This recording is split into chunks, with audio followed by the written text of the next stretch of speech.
on était également parmi les premiers pays à avoir ordonné le confinement, donc à partir du 15 mars. Donc, à l'heure actuelle, les chiffres, au total, on a fait quelques 280 000 tests, 8 000 personnes presque ont été confirmées positives. Et au total, on a quelques 260 décès durant les 8 dernières semaines. La répartition régionale reste plutôt régulière, je veux dire. Il n'y a pas de grosses disparités. Là, vous pouvez voir un peu les chiffres ou l'évolution des chiffres. Donc, on voit bien qu'à partir de la plutôt fin avril ou disons début d'avril, on a vécu le pic et on commence à ralentir et on voit la baisse de nouveaux cas positifs. Donc, d'où le plan de déconfinement qui a déjà été lancé. Ce plan a été prévu, ce plan était prévu en cas de vague, mais juste encore pour rappeler, 11 mars, on a fermé les écoles, 12 mars, on a déclaré l'état d'urgence, donc on a fermé tous les magasins, à l'exception de l'alimentaire, pharmacie. Le 15 mars, on a fermé les frontières et on a interdit aux gens la libre circulation, uniquement à l'exception d'aller au travail et faire les courses. À partir du 18 mars, on a introduit le port obligatoire de masques. Même si on n'en avait pas assez, les gens se sont produits leurs propres masques à la maison. Et à partir du 24 mars, l'interdiction de tout rassemblement, 2 personnes au maximum dans l'espace public. Il faut voir qu'on est en République tchèque et Europe centrale, donc les gens ont vraiment réagi comme il leur a fallu. On a respecté les règles, les gens ont porté les masques comme il fallait, ce qui a certainement aidé à la baisse ou aux chiffres actuels qu'on a du coronavirus. Donc, le gouvernement, vu que les chiffres sont en baisse, le gouvernement a décidé de déconfiner. Donc, on a déjà 2 vagues derrière nous et il y aura 2 autres vagues de confinement qui nous attendent. Donc, à l'heure actuelle, donc, on a déjà autorisé les gens de se regrouper 10 personnes au maximum, mais dans les espaces publics, on peut se regrouper. On peut commencer à vivre normalement. Donc, utiliser les transports en commun, aller au travail, aller faire des sports en plein air, les marchés fermiers, les petits magasins artisanaux ont ouvert. Même les magasins jusqu'à 2500 mètres ont été ouverts. On a laissé pendant tout le confinement quand même les gens faire du sport, mais on a dû être tout seul pour pouvoir courir, faire du vélo, équipé d'un masque. Mais il faut dire qu'en aucun moment, les gens n'étaient pas obligés de rester à la maison. On a pu toujours sortir de nos maisons, faire les achats ou faire du sport. Les mariages sont déjà, on peut de nouveau se marier avec plus de 10 personnes dans la famille, l'église ouverte. Et qu'est-ce qui nous attend à partir du 11 mai, donc la semaine prochaine comme pour la France, on a la 3e étape de déconfinement. Donc on va ouvrir déjà tous les magasins ayant une surface supérieure à 2500. On va ouvrir déjà les terrasses des bars, des restos, des cafés, mais que des terrasses extérieures. Importante chose, les salons de coiffure seront rouverts, donc l'état des Tchèques, notamment des femmes, va redevenir normal. Transports en commun transfrontaliers sont prévus d'être relancés. Pour l'instant, on ne sait pas comment. Et à partir du 25 mai, ça devrait être le déconfinement total. Donc, on ouvre les hôtels, on ouvre les bars, on ouvre les restos, même à l'intérieur. On revient au taxi, la culture, donc tout ce qui est le théâtre, cinéma, etc., ça peut être ouvert jusqu'aux 100 personnes pour l'instant. Et quand on parle de ça, une chose importante, c'est ouverture des frontières, ou en fait une ouverture limitée, mais quand même pendant les 8 semaines ou 7 semaines, on a été complètement enfermé. On n'a pas pu sortir du territoire, les étrangers ne pouvaient pas entrer sur le territoire tchèque, sauf quelques exceptions. Tandis qu'à partir de cette semaine, on a ouvert les frontières et le gouvernement a choisi deux possibilités, comment venir en Tchéquie, notamment ou spécialement pour les voyages d'affaires. Deux cas, un voyage d'affaires de moins de 3 jours, donc de moins de 72 heures, et le reste, donc tout ce qui est plus de 3 jours de déplacement en République tchèque. La situation est assez compliquée quand même, mais on commence à ouvrir les frontières. C'est déjà plus ouvert qu'entre la France et l'Allemagne, mais pour pouvoir venir en Tchéquie, donc vous n'avez que deux possibilités. Soit vous venez en voiture, soit vous venez par avion. Voiture, vous avez la complication avec l'Allemagne, donc vous devez d'abord passer par la frontière allemande, ce qui n'est pas évident. Donc, il vous reste l'avion et à partir de lundi, Air France KLM a ouvert le premier vol.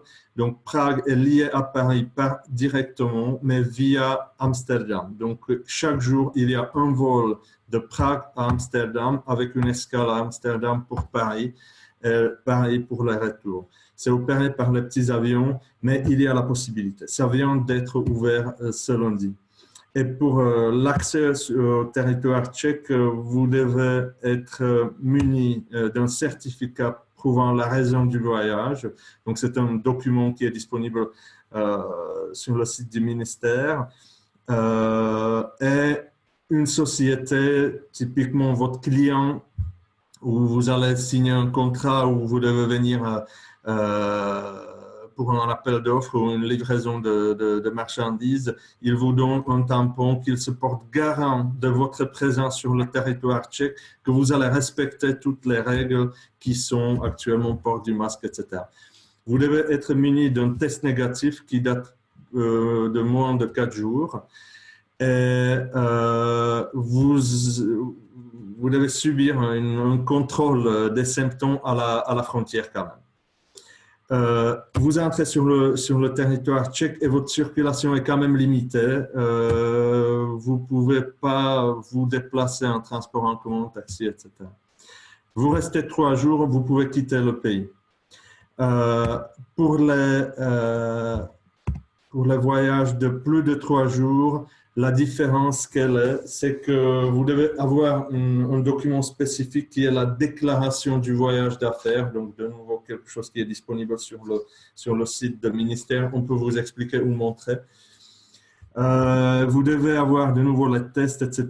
Et surtout, vu que vous restez plus de 10 jours, à la 10e journée, vous devez vous-même faire un deuxième test qui doit prouver que vous êtes négatif. Sinon, vous rentrez en quarantaine et toutes les mesures pour les malades entrent en vigueur. Une chose importante, c'est la responsabilité du garant. Donc, la société, la personne qui vous invite et qui donne le tampon sur votre déclaration du voyage ou certificat du voyage, la société ou l'entité est garant de vos respects de toutes les mesures et toutes les règles sur le territoire tchèque. Donc voilà ce qui était pour le déconfinement. Donc la chose positive, c'est qu'on déconfine. C'est qu'on laisse les gens rentrer au travail, laisse les gens vivre. On voit les parcs se remplir. On voit les gens dans les voitures. Aujourd'hui, je suis au bureau. J'étais pendant longtemps dans des bouchons parce que Prague commence à revivre normalement. Et il y a déjà des premiers vols qui nous lient à l'Europe. Voilà. Je passe la parole à Martin, Martin Dietrich, responsable commercial, qui vous dira plus sur la situation économique. Merci. Bonjour à tous. Encore une fois, bienvenue à notre petit webinaire. Je vous ferai un petit survol sur la situation économique actuelle en République tchèque. Euh, Avant de commencer, juste un petit topo ou un petit rappel sur l'économie tchèque en général.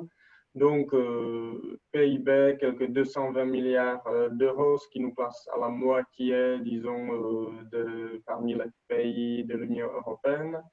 PIB par habitant aujourd'hui en Tchéquie qui est comparable à celle de l'Italie ou de l'Israël et qui correspond à plus ou moins 90% de la moyenne européenne. Ce qu'il faut dire aujourd'hui, la République tchèque a connu ces 4-5 dernières années vraiment une évolution économique très rapide, je dirais sans pareil, avec le taux de croissance annuel moyen de 3,3%, avec le taux d'inflation stable, surtout avec le taux de chômage extrêmement bas dans le contexte européen. On voit encore dernier trimestre 2019, 2% de taux de chômage, ce qui est exceptionnel. On a connu aussi ces dernières années une hausse de salaire assez importante, près de 7% en moyenne par an, ce qui est très positif. Donc, si vous voulez, on entre dans cette situation, je dirais, très bien muni. En ce qui concerne la République tchèque, nous sommes un pays industriel. Près de 40% de notre PIB est généré par la production industrielle. Le reste, c'est le service et un peu d'agriculture quand même. Deuxième chose importante, la République tchèque est un pays très ouvert et en même temps très dépendant du commerce international. 85% de notre commerce international, c'est au sein de l'Union européenne. Depuis notre entrée en l'Union européenne en 2004, la République tchèque dégage les excédents de la balance commerciale assez importante, près de 20 milliards d'euros l'année dernière. On voit aussi, si on compare les exportations au PIB, on arrive à plus de 80% dans le PIB. Parmi nos pays clients et fournisseurs, on voit bien une position très forte de la France. Parmi nos pays clients, la France est notre premier partenaire avec lequel nous n'avons pas de frontières directes. Parmi les fournisseurs, c'est la 6e position parce qu'il y a quand même la Chine et la Pologne, voilà, puis l'Italie qui a un peu plus de pourcentage que la France. En tout ce qui est les échanges commerciaux dans la structure de marchandises, là, on va surtout voir tout ce qui est l'automobile, la mécanique, l'électronique, l'électrotechnique, etc., etc. Donc ça, c'est la situation, disons, actuelle, avant la crise. Pour parler de l'impact ou de conséquences de cette situation, de cette crise sanitaire sur la macroéconomie, il est encore très tôt. On a vu certains indicateurs bouger, notamment le taux de change de la couronne tchèque. La couronne a bien déprécié, près de 10%, comparé au taux de change qui était valable encore en février ou l'année dernière. On a vu la Banque centrale réagir assez rapidement en baissant le taux d'intérêt directeur, ce qui est voilà, aussi un signal qu'on prévoit des temps plus difficiles qu'avant. On va bien entendu voir des conséquences sur les finances publiques. Ce ne sera pas autant pour les dépenses massives de l'État, pour les aides aux entreprises, mais surtout par une baisse dans la collecte d'impôts. Il faut dire que ces dernières années, la République tchèque a montré des excédents budgétaires.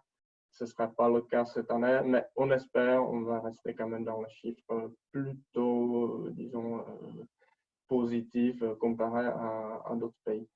On a vu aussi monter le taux de chômage. À nouveau, je répète, on a des bases économiques, je permets de dire, très solides. Donc, on estime que le taux de chômage ne devrait pas dépasser 7% selon la Société Générale ou maximum 10% selon d'autres sujets économiques. En ce qui concerne le PIB, l'évolution du PIB, très compliqué à dire en ce moment. La Banque centrale tchèque a publié une étude assez intéressante qui met en corrélation l'évolution du PIB d'un pays avec sa consommation de l'électricité. Donc, on voit sur ces deux graphiques que la consommation de l'électricité en 2020 a beaucoup baissé, qu'elle a atteint un niveau plus bas qu'en 2012, qui était l'année de la crise, avec une croissance négative de PIB de quelque 1,5%. Et si on compare la consommation d'électricité cette année avec 2019, on voit pendant la semaine 16, ça fait fin avril, quand même une baisse de 12 ou 14%.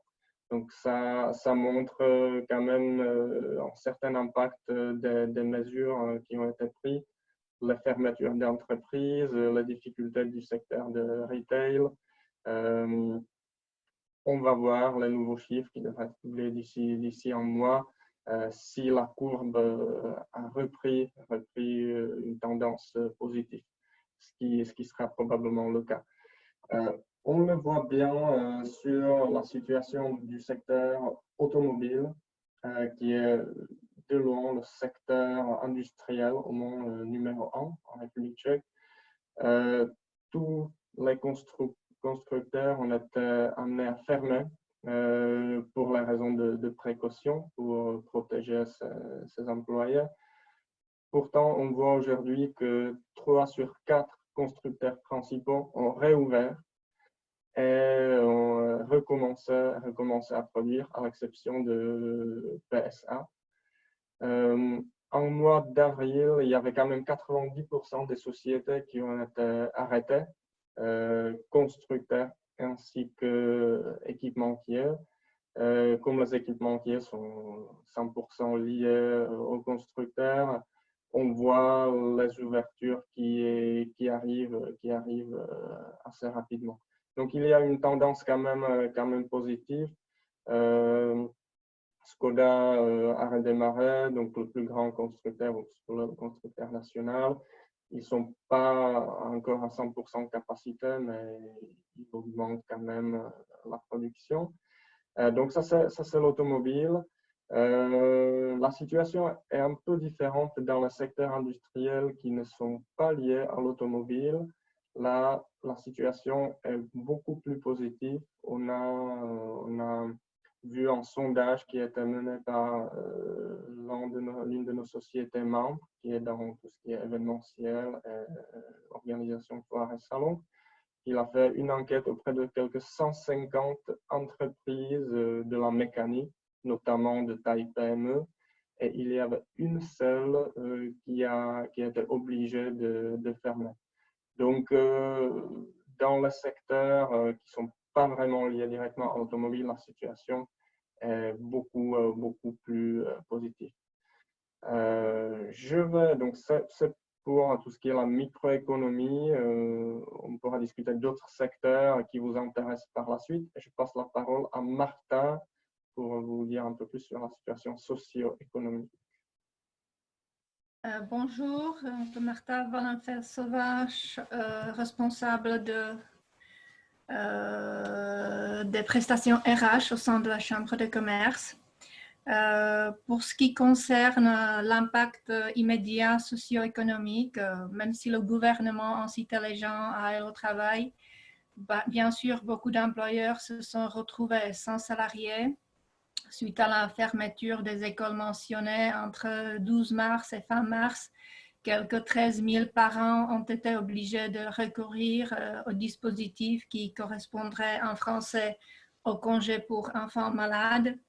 Et à la fin du mois d'avril, ce nombre a atteint 160 personnes environ.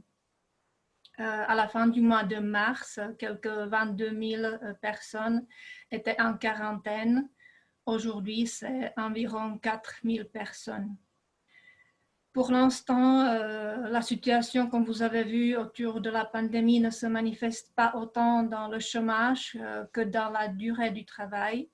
Bien que le mois de mars ait eu une journée de travail de plus que l'année dernière, le nombre d'heures travaillées a diminué de 10%.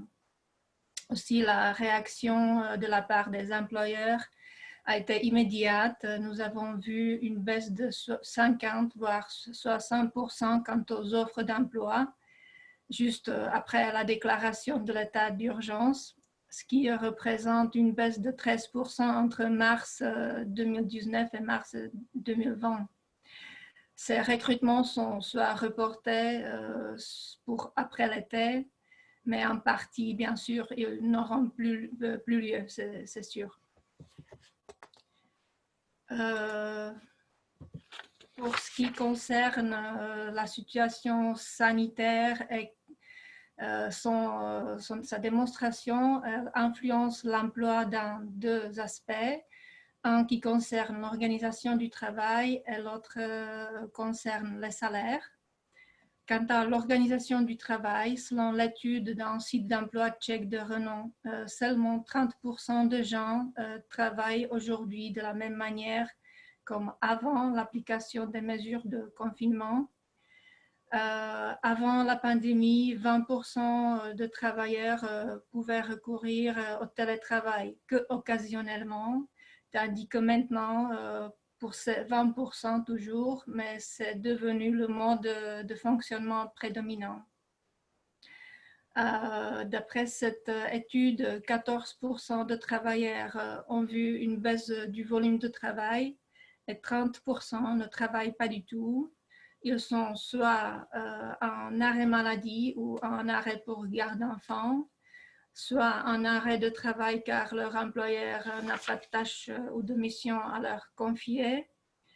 Une partie est en congé, payé, non payé, et environ 4% ont été licenciés. Peut-être une petite remarque terminologique, si en République tchèque, on parle des arrêts de travail, en tchèque, on utilise le terme obstacle au travail, qui peuvent être soit du côté du salarié, soit du côté de l'employeur. En ce qui concerne les salaires, 20% environ de travailleurs ont des salaires réduits temporairement, c'est-à-dire pour une durée définie, et 20% de manière permanente. Les mesures adoptées pour faire face à la situation sanitaire et pour préserver les emplois, il y a deux grandes démarches ou procédures. Le 31 mars, le gouvernement tchèque a approuvé les règles du Kurzarbeit. C'est un terme allemand qui correspond en Tchéquie au chômage partiel au sens français. C'est-à-dire que l'entreprise perçoit une allocation de l'État. Le programme chez nous qui définit ces conditions s'appelle Antivirus et a été mis en place le 6 avril. Dans ce cadre de ce programme, l'État tchèque versera deux types d'allocations salariales, une compensation qui concerne les salaires des personnes en quarantaine et les salaires des travailleurs dans les établissements et les entreprises qui ont été fermées. Cette compensation sera de 80%. La somme maximale allouée sera quand même environ 1 400 € par salarié, pas plus. Après, il y a un deuxième régime qui concerne les entreprises en baisse de production, en baisse d'activité, due à la non-disponibilité des travailleurs, à la non-disponibilité des matières premières ou à une baisse de la demande. Et à ces entreprises, l'État accordera une compensation équivalente à 60% des salaires, avec aussi un plafond de 1070 € par salarié environ. Le montant de l'aide aux entreprises est déterminé chez nous à partir du salaire super brut, c'est-à-dire un salaire brut majoré par les charges patronales. Et juste un nombre, combien d'entreprises se fait enregistrer dans ce programme antivirus en vue de recevoir cette allocation. C'est environ 45 000 entreprises pour la fin d'avril. La deuxième mesure que vous avez en tchèque avec tous nos accents amusants qui s'appelle ošetřovné, c'est-à-dire allocation journalière de présence parentale. Le gouvernement a aussi augmenté cette allocation qui initialement était de 60% et qui a passé à 80%, et cela de manière rétroactive à partir du 1er avril. C'est le résumé de la situation actuelle sur le marché de l'emploi, mais je veux mentionner une chose importante. Il faut rappeler que Martin aussi a mentionné le marché du travail tchèque avant la pandémie était dans une situation presque anormale. Il y avait trop peu de candidats disponibles, il y avait une grosse pression sur les salaires, une rotation de 17%, etc. Et le nombre d'offres d'emploi dépassait largement le nombre de candidats disponibles sur le marché. Avec le déconfinement, on peut dire que le marché du travail tchèque retournera à une situation plus saine pour les entreprises, pour les candidats d'ailleurs aussi. Et il faut aussi souligner que le marché de l'emploi ne s'est pas arrêté tout entier. Et les gens qui perdent maintenant leur emploi vont trouver un autre facilement.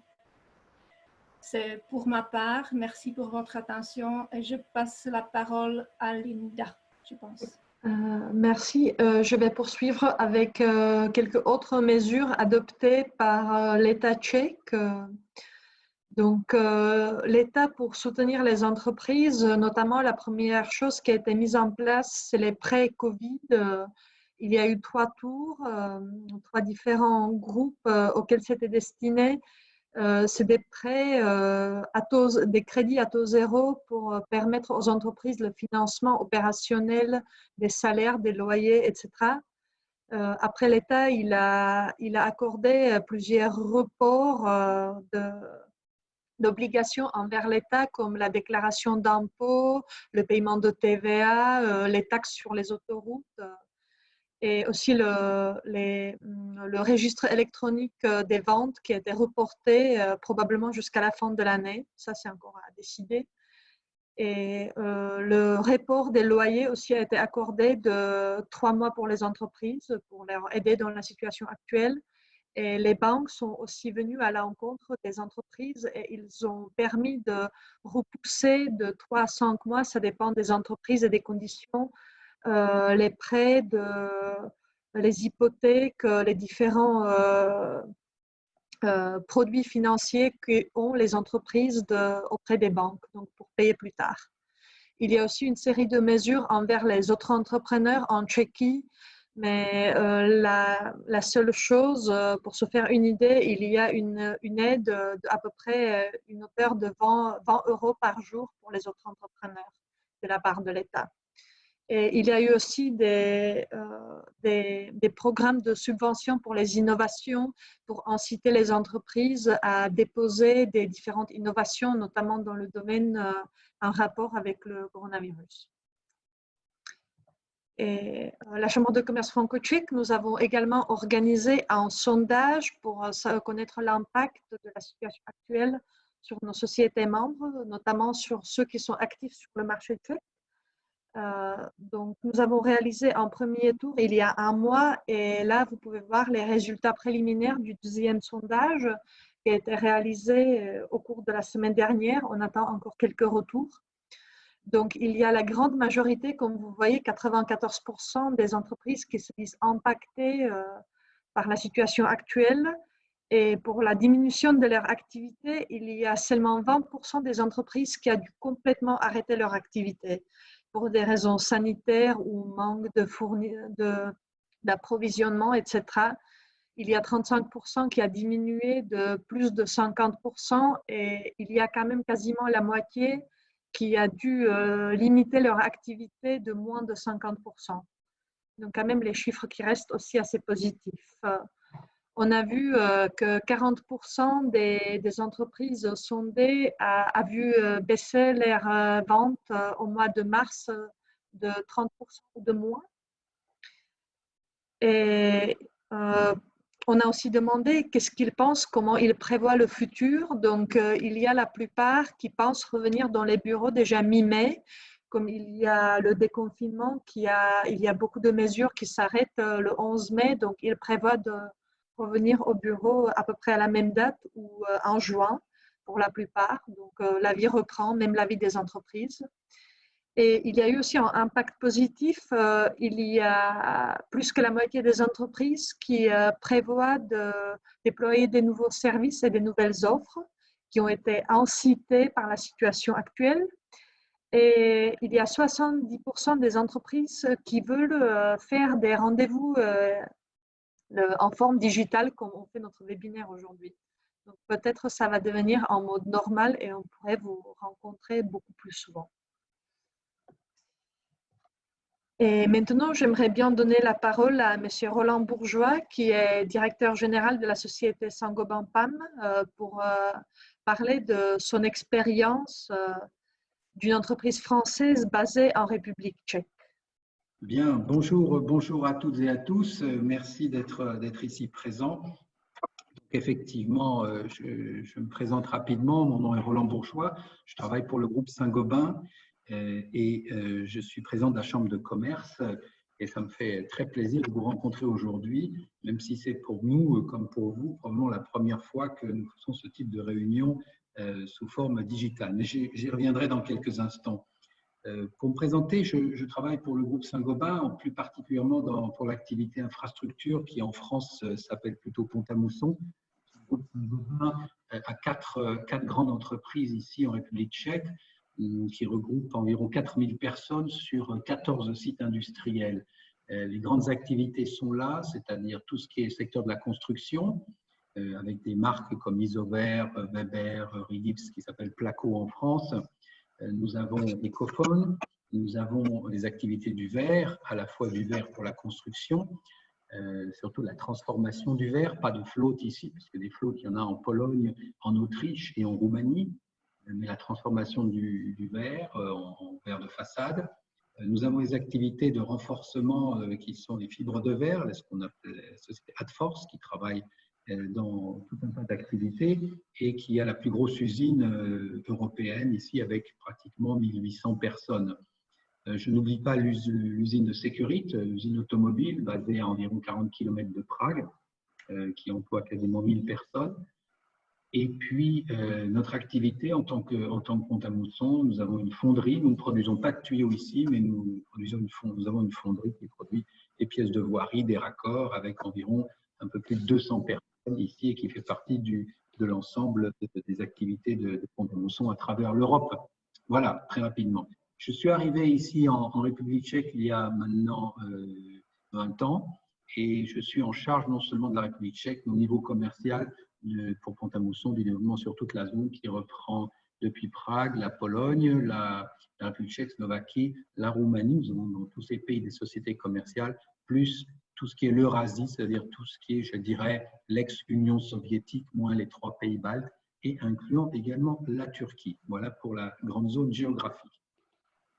Donc aujourd'hui, effectivement, comme il vous a été présenté par nos collègues de la Chambre, nous vivons tous une situation très particulière et je commencerai peut-être simplement sur cet aspect du digital. Nous avions commencé à Saint-Gobain, comme dans beaucoup de grands groupes, à réfléchir, à faire évoluer nos façons de travailler Et en fait, nous sommes en train d'accélérer effectivement cette tendance, puisque nous travaillons déjà avec les systèmes de Webex, Skype, etc.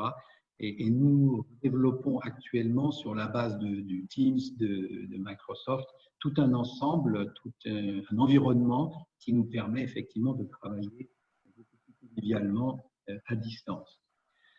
Pourquoi? Parce que comme beaucoup d'entreprises ici, donc Saint-Gobain, dès le début, a mis autant que possible quasiment tous ses employés, tous ceux qui pouvaient, on les a mis en télétravail, en fournissant, en leur demandant de prendre leurs ordinateurs avec eux, en transportant chez eux les ordinateurs non portables, en les installant et en faisant travailler autant que possible les personnes depuis chez elles, avec parfois quelques rotations dans les bureaux quand c'était absolument nécessaire. Et on a gardé que dans les usines qui pouvaient encore fonctionner, qui n'étaient pas arrêtées. On a gardé les personnes, bien entendu, avec toutes les précautions d'usage au niveau de la désinfection, du nettoyage, des distanciations sociales, du masque. Je dois dire, je ne sais pas si ça a été dit, parce que je n'étais pas avec vous au début, nous n'avons pas en République tchèque de psychodrame, pardonnez-moi pour tous ceux qui sont français comme moi, de psychodrame sur les masques, parce qu'à partir du moment où il y a à peu près 2 mois, il a été décidé que nous ne pourrions sortir qu'avec des masques, eh bien, chacun s'en est fabriqué, fourni, trouvé, et en fait, ça n'a pas été si compliqué, avec bien entendu une priorité pour tous les personnels soignants. Alors effectivement, la situation sanitaire était beaucoup moins grave qu'en France, ce qui veut dire qu'il y avait certainement moins besoin de masques pour les personnels soignants, ce qui a probablement aidé à faciliter. Enfin, ça fait 2 mois que tout le monde sort avec un masque. Effectivement, si je sors de mon bureau, je suis équipé pour aller dans les couloirs, dans les corridors et ici en usine pour travailler. Voilà, donc je parlais du digital et effectivement, nous avons, au niveau de la chambre, ça vous a été expliqué, réorganisé toutes nos réunions, tous les ateliers de travail, tous les clubs que nous avions, qui étaient des clubs physiques. On en a retravaillé énormément pour être maintenant en clubs digitaux grâce aux outils modernes. Et je pense que même dans le futur, pour ce qui concerne la chambre, même si nous revenons à des outils, à des façons de travailler plus traditionnelles où nous nous rencontrerons, nous n'allons pas abandonner du tout. Je pense que c'est le cas pour toutes les entreprises et toutes les organisations. Nous continuerons à utiliser beaucoup plus que par le passé les outils digitaux pour nous rencontrer. Pourquoi? Parce que ça permet tout simplement d'éviter des déplacements. Au-delà de l'aspect santé, sécurité aujourd'hui, ça permet à beaucoup de personnes de pouvoir éviter un déplacement qui leur prend 10, 20, 30, 40 minutes, plus le retour pour aller à certaines manifestations. Donc aujourd'hui, c'est vraiment un outil, sont vraiment des outils importants. En faisant très attention, ça c'est vraiment un point important, on en entend parler tous les jours, sur la cybersécurité, puisqu'effectivement, le développement du télétravail nous a obligés aussi à être sûrs que toutes les précautions, tous les systèmes de VPN, de cryptage étaient bien mis en place et que chaque employé qui pouvait devenir une sorte de porte d'entrée dans les systèmes informatiques, qu'on soit bien en phase et que chacun ait bien conscience que chacun peut être un maillon faible et donc très important d'y penser. Voilà pour ce qui est digital et je crois qu'on a tous pris un tournant et qui était déjà, je ne veux pas dire que c'est un tournant qui n'existait pas, ce tournant on l'a pris, simplement il s'est accentué, il s'est accéléré et en fait cette crise va nous faire avancer beaucoup plus vite, dans ce qui nous aurait peut-être pris 3-4 ans, ça nous prend en fait 3-4 semaines, peut-être 3-4 mois pour des PME. Donc ça c'est un point extrêmement important, il faut le garder en tête. Et également, le télétravail, le travail à domicile est quelque chose qui va impacter beaucoup nous impacter, parce que même si, encore une fois, dans le groupe Saint-Gobain, on a été plutôt en pointe dans ce pays pour permettre le travail depuis la maison, à, par exemple, les femmes qui revenaient de congé maternité ou pour faciliter le travail des personnes qui ont des enfants, en fait, ça va continuer, ça va se développer et il y a également un tabou qui a été cassé en disant qu'on ne peut pas et aujourd'hui il y aura vraiment cette flexibilité de pouvoir dire à un certain nombre de personnes pourquoi pas un jour par semaine si c'est pratique pour vous. d'avoir du télétravail, en faisant bien attention qu'on puisse contrôler, en faisant bien attention qu'on puisse faire confiance aux personnes, mais je pense que ça c'est à chacun de voir. Par contre, cette évolution, elle est là et on ne reviendra pas en arrière, du moins dans beaucoup d'entreprises. Pour ce qui concerne ce qu'on appelle ici du terme allemand de Kurzarbeit, effectivement, dans le groupe Saint-Gobain, on y a eu recours. Alors, de façon inégale, selon les entreprises, tout le monde n'en a pas eu besoin, mais il est clair que, par exemple, notre usine de sécurité dans le secteur automobile a été logiquement très fortement impactée. Donc, cette usine a fait appel de façon assez conséquente au chômage partiel qui a été mis en place et soutenu par le gouvernement tchèque. D'autres activités y ont eu beaucoup moins recours en fonction de leur marché. Alors le paradoxe, pour ce qui me concerne particulièrement pour Pont-à-Mousson, si on regarde les marchés de la construction en France, les travaux publics, les réseaux d'eau et tout ce qui touche, alors au début du mois de mars, tout s'est arrêté en 3 jours. En 3 jours, quand le gouvernement a dit, voilà, on fait très attention, on ne va plus au travail, quasiment tout s'est arrêté, les chantiers se sont arrêtés. Ici, que ce soit en Pologne, République tchèque, Hongrie, Roumanie, etc., Slovaquie, y compris l'Autriche d'une certaine façon, en fait, il n'y a rien qui s'est arrêté. Donc, les chantiers ont continué avec bien sûr des distanciations, avec des masques, avec tout ce qu'il fallait. Les chantiers ne sont pas arrêtés du tout. Et on a ce paradoxe que dans ce secteur de la construction d'infrastructures, tout continue et même, je dirais, à accélérer. Alors, ça ne veut pas dire que dans 3 mois ou dans 6 mois, on ne va pas ressentir quelque chose, mais pour l'instant, ça n'est pas du tout le cas. Et si vous pouviez voyager à l'intérieur de Prague, dans la ville de Prague, ce que nous pouvons de nouveau, vous verriez que la ville en a profité sur les 2 derniers mois, que le trafic ait été réduit, quand nous étions tous en quarantaine, pour lancer des travaux absolument partout et rénover toutes les chaussées partout où cela était possible, surtout sur les rues et les avenues qui normalement sont bondées et sur lesquelles il est quasiment impossible d'arrêter la circulation. Par contre, dans le domaine de la construction, alors je ne vous parlerai pas trop de l'industrie en tant que telle, dans le domaine de la construction, là où le groupe Saint-Gobain est très impliqué, il est clair que les chantiers en cours sont en train de se terminer. Par contre, il y a de fortes chances que les nouvelles mises en route de bâtiments soient fortement ralenties dans les mois qui viennent. Le métier de la reconstruction, le domaine de la reconstruction fonctionnera toujours, donc tout ce qui est refaire des façades, refaire des isolations, ça tournera toujours. Par contre, les nouveaux bâtiments, on s'attend à avoir une baisse, d'autant plus que beaucoup d'entreprises, comme je le disais avec le télétravail, vont se poser des questions, peut-être pas dans les 3 mois, mais dans les mois ou dans les années qui viennent, en se demandant si l'impact du télétravail, on ne va pas tout simplement enlever 30% ou 40% ou 50% de la surface des bureaux si on fait des rotations entre les équipes, entre les personnes. Donc, il peut y avoir un impact important sur l'immobilier, notamment l'immobilier de bureaux. Ça, c'est à voir. On va regarder ce qui se passe d'une façon plus globale, mais il peut y avoir effectivement un impact à moyen terme parce qu'on va réfléchir. Aujourd'hui, si on continue et je rebondis sur le fait que ici, le 11, la semaine prochaine, c'est un démarrage de déconfinement, comme en France. Et donc, je reviens sur l'aspect des bureaux. Dans le groupe, on va revenir au bureau le 11.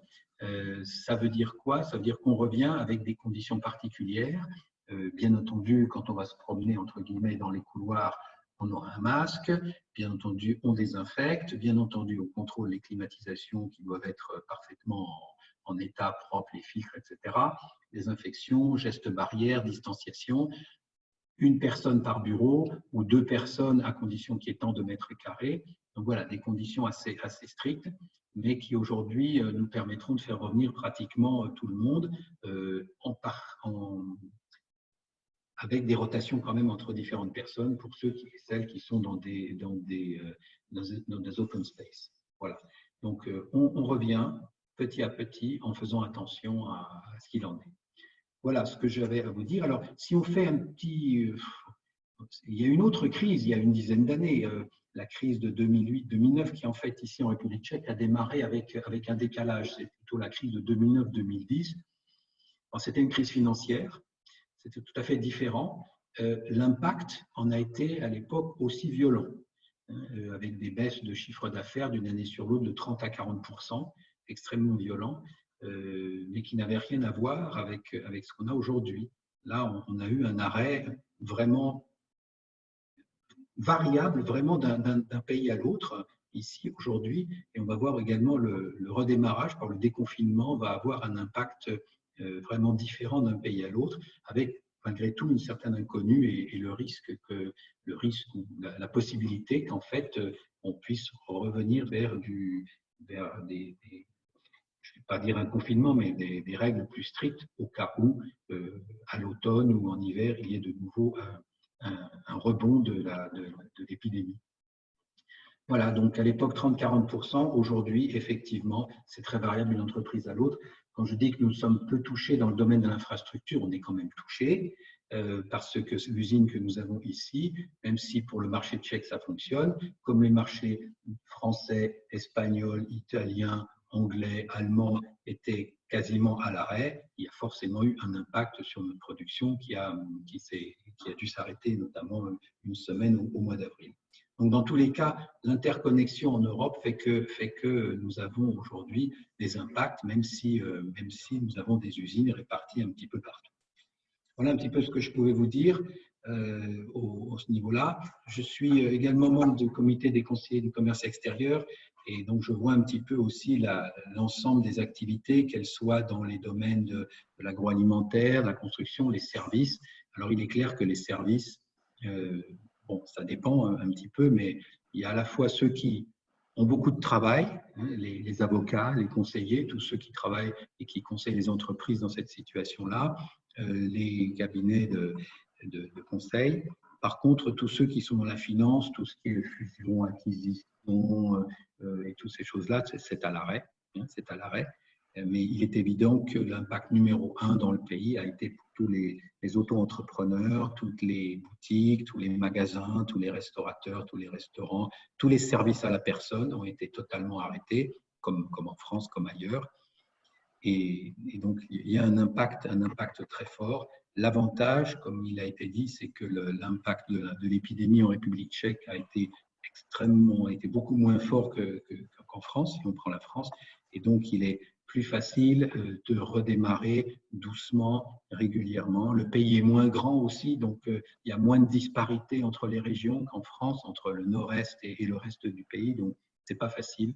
Et je crois que, quelles que soient les situations, quels soient les pays, je crois que les différents gouvernements, on pourra analyser après coup, mais je ne sais pas si quelqu'un d'autre à la même place aurait fait mieux ou moins bien. C'est très difficile à dire. Voilà. En quelques mots, si vous avez des questions à la fin de cette séance, ça sera avec plaisir que j'y répondrai autant que je puisse. Merci. Merci, Monsieur Bourgeois, pour votre intervention. Je pense que vous avez été très optimiste, très ouvert pour la fin. Ça donne presque envie de se lancer maintenant. Lançons-nous, mais lançons-nous avec précaution. Je dis, on retourne au travail. Le plus difficile va être en fait de rencontrer nos clients, puisqu'en fait, nous allons avoir pour rencontrer nos clients, il faudra d'abord qu'ils acceptent de nous recevoir, tout simplement parce que si nous avons envie d'aller les voir, peut-être qu'eux auront des règles plus strictes en interne, on les rencontrera. La grosse difficulté que nous voyons, c'est si vous connaissez quelqu'un et que vous essayez de reprendre contact avec lui ou avec elle de la façon dont nous le faisons aujourd'hui, de façon digitale, c'est encore faisable. Il faut apprendre, il faut se retrouver. Mais aller voir un client potentiel, aller voir quelqu'un pour la première fois et se présenter de cette façon digitale, on va avoir vraiment besoin de réapprendre, hein, parce que c'est quelque chose qui se passera dans le futur. Comment vous rencontrez quelqu'un pour la première fois, quel discours vous lui tenez, comment vous vous présentez.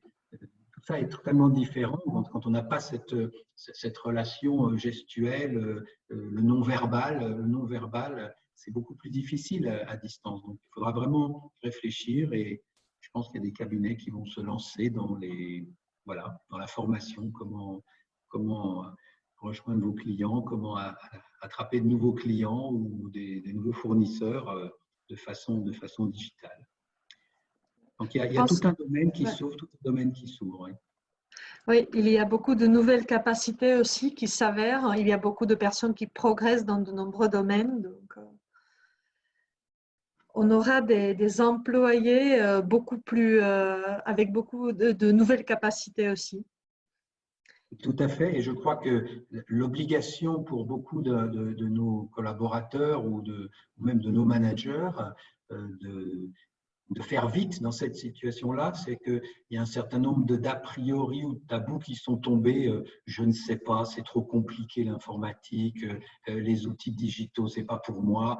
Je crois qu'on a fait tomber beaucoup de barrières.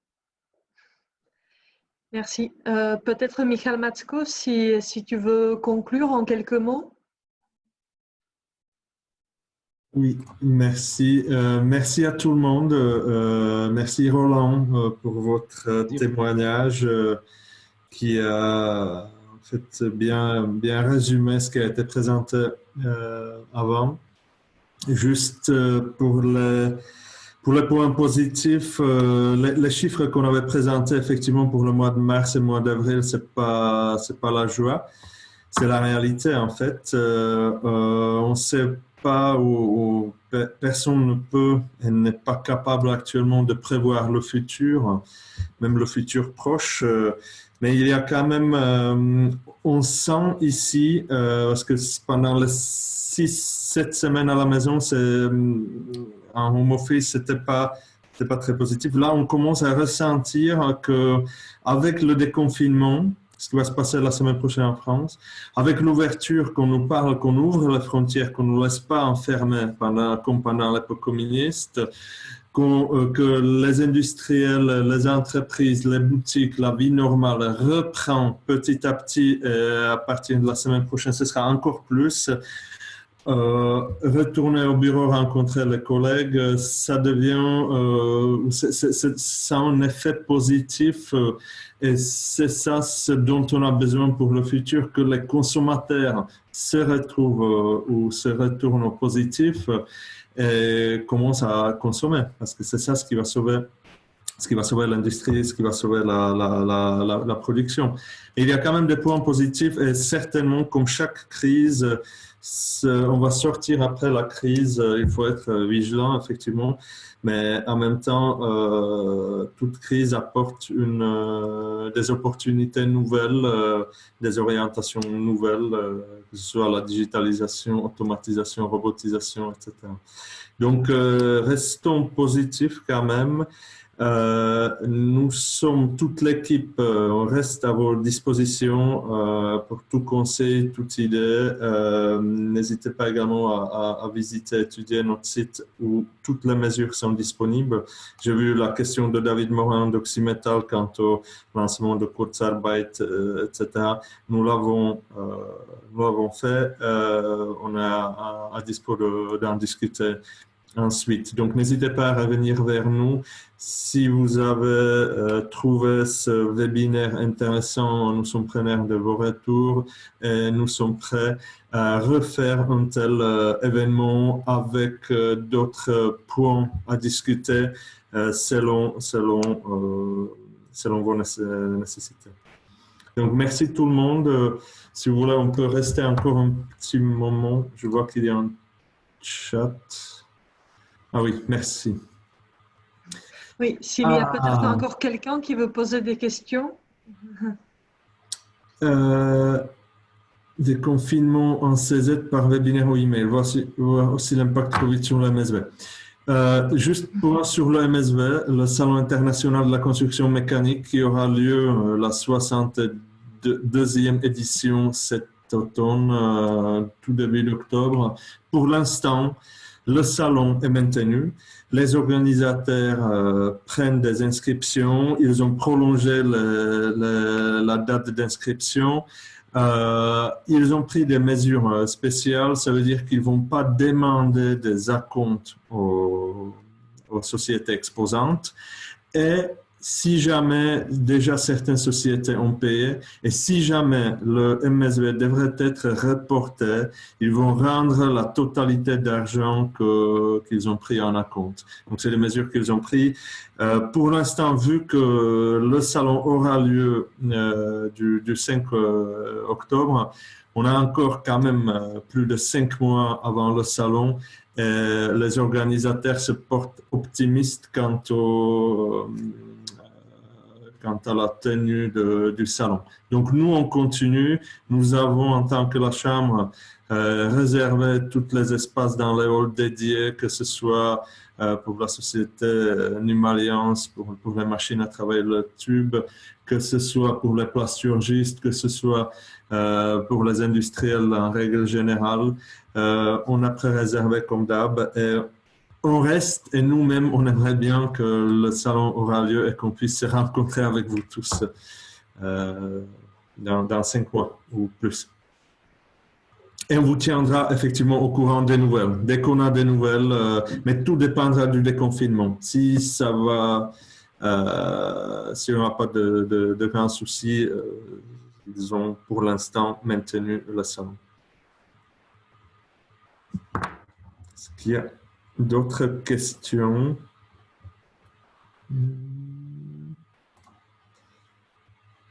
Pas de questions? Si. Oui.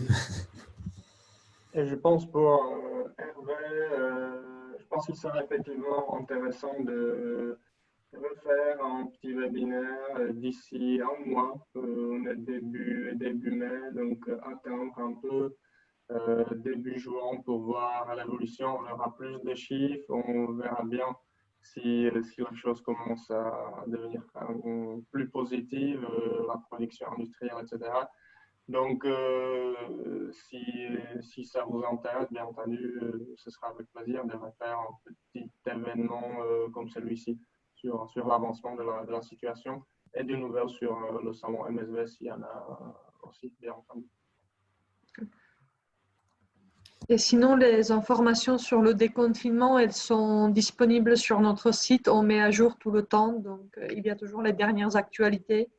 Même si cela change quasiment toutes les semaines, comme la situation, elle est encore meilleure que quand on s'attendait, quand on faisait le programme de déconfinement. Donc maintenant, on a avancé la fin des mesures de quasiment 2 semaines. Donc, mais toutes les dates et toutes les mesures sont sur notre site.